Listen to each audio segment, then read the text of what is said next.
हर रोज एक नई पत्नी। सौरभ देखने में बहुत सुंदर था। वह थोड़ा बहुत पढ़ा लिखा भी था। उसके माता पिता अनुराधा से उसका विवाह करना चाहते थे। सौरभ अनुराधा को बचपन से जानता था, इसलिए वह भी उससे शादी करने के पक्ष में था।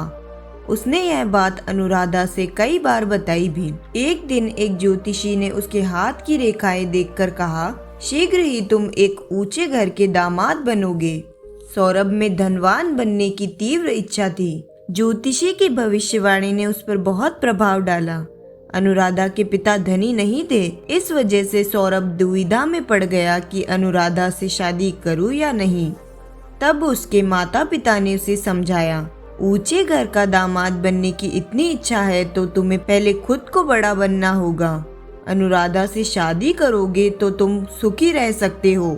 ज्योतिषी की फालतू बातों में आकर जीवन बर्बाद मत करो। इसके दूसरे ही दिन उस गांव का एक सुनार उनके घर आया।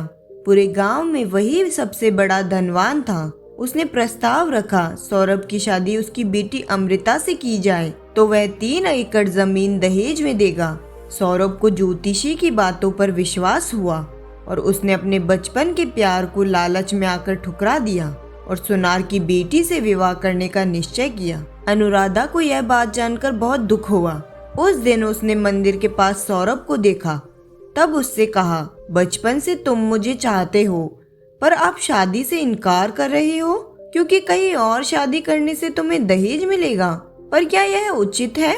तभी सौरभ ने अनुराधा से मजाक उड़ाते हुए कहा, बचपन से मैंने तुम्हें चाहा। तुम्हारी आंखें बिल्ली की आंखें जैसी है। सुनार की बेटी अमृता की सुंदरता मुझे बहुत अच्छी लगी, इसलिए मैं उससे शादी करने जा रहा हूँ। अनुराधा में रोष भर आया। उसने क्रोध भरे स्वर में कहा, उस सुनार ने दहेज में 3 एकड़ जमीन देने का प्रस्ताव क्या रखा? मेरी आंखें बिल्ली जैसी हो गई। अगले जन्म में तुम भी बिल्ली बनकर जन्म लोगे। कहकर वह तेजी से चली गई। सौरभ ने घर जाकर जो हुआ अपने माता पिता को बताया। जब उसके माता पिता को मालूम हुआ कि अनुराधा खुद सौरभ के जीवन से हट गई, तो उन्होंने पंडित जी को बुलवाकर मुहूर्त निश्चित किया। इसके दूसरे ही दिन उनके दूर का रिश्तेदार रामलाल परिवार सहित उनके घर आया। वह लंबे समय से मुंबई में रह रहा था, जहाँ पर उसने अपना एक घर बना रखा था और वहीं पर एक कंपनी में नौकरी भी करता था। उसे और उसकी पत्नी को सौरभ बहुत पसंद आया, क्योंकि सौरभ बहुत सुंदर और आकर्षित था। हर कोई उसे अपना दामाद बनाना चाहता था। उन्होंने अपनी बेटी रेखा की शादी उससे करना चाहा और यह बात उसके माता पिता से कही। सौरभ के पिता ने जब उनसे कहा कि कल ही उसकी मंगनी है, तो रामलाल ने कहा, हमें सब कुछ मालूम है। सौरभ की शादी अनुराधा से होने वाली थी, पर सौरभ ने उससे भी तो शादी के लिए इनकार किया था। उसी तरह सुनार की बेटी अमृता को भी मना कर देगा। तब अमृता के बारे में सोचने की क्या जरूरत? सुनार ने तुम्हें 3 एकड़ जमीन देने का वचन दिया है ना। खेत में काम करना और फसल उगाना कोई आसान काम नहीं है। उसके लिए समय पर वर्षा होनी चाहिए। मैं सौरभ को मुंबई में कंपनी में नौकरी दिलाऊंगा। चाहे बारिश हो या बाढ़, उसका वेतन तो हर महीने बराबर मिलता रहेगा। मेहनत ज्यादा करनी नहीं होगी। इसके अलावा इसकी बड़े बड़े लोगों से दोस्ती होगी। खुद सोचिए। सौरभ के माता पिता निश्चय नहीं कर पाए कि क्या किया जाए, किंतु ज्योतिषी की बातों पर अटल विश्वास रखने वाला सौरभ फिर लालच में आ गया और उसने उसके पिता के दोस्त रामलाल की बेटी रेखा से शादी करने का निर्णय किया। जब सुनार की बेटी अमृता को यह बात मालूम हुई, तब वह सौरभ के घर जाकर रामलाल की बेटी रेखा से जाकर मिली और कहा, बचपन में ही यह तय हुआ था कि सौरभ की शादी उसकी बचपन की दोस्त अनुराधा से होगी, पर सौरभ ने मुझे चाहा। नौकरी का लालच दिखाकर हमें अलग करना सही नहीं है। रामलाल की बेटी ने तुरंत सौरभ से पूछा, क्या नौकरी पाने के लिए ही तुम मुझसे शादी करने वाले हो? सौरभ ने हिचकिचाते हुए जवाब दिया, ऐसी कोई बात नहीं। सुनार की बेटी अमृता देखने में सुंदर है, पर तुमने सुन लिया ना कितनी घमंडी है। घायल कुत्ते की तरह भौंक रही है। तुम मुझे बहुत अच्छी लगी, इसलिए मैं तुमसे शादी करना चाहता हूँ। उस समय सुनार की बेटी अमृता भी वहाँ मौजूद थी। वह भड़क गई और बोली, रामलाल जी ने तुम्हें नौकरी दिलवाने का वादा क्या किया? मेरी बातें कुत्ते के भौंकने के समान हो गई। तुमने मेरा घोर अपमान किया है। याद रखो, अगले जन्म में तुम कुत्ता बनकर जन्म लोगे। यह कहकर वह चली गई।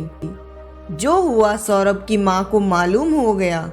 उसने बेटे को सावधान करते हुए कहा, तुम जिससे शादी करना चाहते हो करो, पर कन्याओं के श्रापों का शिकार बन रहे हो, यह सही नहीं है। सौरभ ने इस पर हंसते हुए कहा, वह अच्छा जीवन मेरी प्रतीक्षा में है, तो इनके श्राप की परवाह मैं क्यों करूं? उन्हें बकने दो, भुकने दो, मुझे जो करना है करके रहूंगा। इसके बाद रामलाल ने प्रस्ताव रखा कि मंगनी की तारीख निश्चित की जाए, परंतु सौरभ के माता पिता ने कहा, मंगनी की कोई जरूरत नहीं है, बेटे को नौकरी मिलते ही सीधे शादी करा देंगे। रामलाल हाँ कहकर सौरभ को अपने साथ ले गया। रामलाल कर्मचारी ही था, पर बड़े बड़े लोगों से उसका परिचय था, जिनमें से एक था प्रमुख व्यापारी धनीराम। रामलाल सौरभ को लेकर उसके पास गया और पूरी बात बताकर कहा, आप कंपनी के मालिक से कहकर इसकी नौकरी लगवा दीजिए। मेरी बेटी की शादी हो जाए तो मैं सदा आपका आभारी बना रहूंगा। सौरभ को देखकर धनीराम को भी सौरभ आकर्षित लगा। उसने सोचा कि क्यों ना सौरभ को अपना दामाद बना लूं। तो उसने सौरभ से बात की और सौरभ के मन में फिर से लालच आया। फिर वह धनीराम की बेटी गौरी से शादी करने को तैयार हो गया। इस विषय को जानकर रामलाल की बेटी रेखा सौरभ के पास गई। तो फिर सौरभ ने कहा, तुम यहाँ क्यों आई हो? मुझे तुमसे शादी नहीं करनी। मुझे संगीत से बड़ा प्रेम है और तुम्हारा गाना गधे के स्वर सा लगता है। व्यापारी की बेटी गौरी बहुत अच्छा गाती है, इसलिए मैं उससे शादी करना चाहता हूँ। रामलाल की बेटी रेखा एकदम क्रोधित हो उठी और उसने सौरभ से कहा, धनीराम का पैसा देखते ही मेरा स्वर गधे का स्वर हो गया। तुम अगले जन्म में गधा होकर जन्म लोगे। कहती हुई वह क्रोधित होकर वहां से चली गई। इसके बाद अच्छे मुहूर्त पर धनीराम की बेटी गौरी और सौरभ की शादी वैभवपूर्ण संपन्न हुई। शादी के बाद धनीराम के एक रिश्तेदार ने उससे पूछा, तुमने अपनी बेटी की शादी ऐसे कंगाल से क्यों कर दी, जबकि तुम तो इतने अमीर हो? तुम्हें और भी पैसे वाले लड़के मिल सकते थे। धनीराम ने इस पर हंसते हुए कहा, मेरी बेटी बात बात पर गुस्सा होती रहती है, उसका स्वभाव ही ऐसा है। कंगाल से शादी हो जाए तो बिल्ली की तरह पड़ा रहेगा। मेरे पास अपार संपदा है। कंगाल से शादी हो जाने पर कुत्ते की तरह भौंकता रहेगा और घर की रखवाली भी करेगा। मेरे घर में ज्यादा काम करना पड़ता है। कंगाल हो तो गधे की तरह काम करेगा। यही है रहस्य। अब जान गए सौरभ जैसे गरीब इंसान से मैंने बेटी की शादी क्यों की। उनकी यह बातें सौरभ ने सुन ली। वह जान गया कि इस घर में उसका क्या स्थान है। 3 कन्याओं के 3 तरह के श्राप आज सच निकले। उसे उसकी माँ की कही बातें याद आ रही थी। वह हर रोज एक नई पत्नी ढूंढ रहा था। अब वह पछताने लगा, पर अब पछताने से क्या लाभ। अगर यह कहानी आपको पसंद आए तो वीडियो को लाइक करें और चैनल को सब्सक्राइब जरूर करें। धन्यवाद।